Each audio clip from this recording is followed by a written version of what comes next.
ஏ அப்பா அப்பா ஒன்ன போல யாருமே இல்லை, எனக்கு யாருமே இல்லை.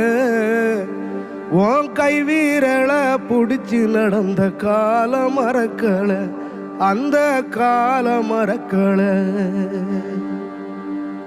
10 மாசம் தாய் சுமந்தா மொத்தத்தையும் நீ சுமந்து நித்தரத்த வேர்வ சிந்தி உழைச்ச சாமி நீ. துன்பங்களை நீ சுமந்து இன்பங்களை எனக்கு தந்து நம்பிக்கைய ஊட்டி என்ன வளர்த்த சாமி நீ. ஆதரவா நீ இருந்த ஆலமரம் போலிருந்த, ஆதரவா நீ இருந்த ஆலமரம் போலிருந்த, தாடி மிச வச்சு வந்த தாயினி அப்பா.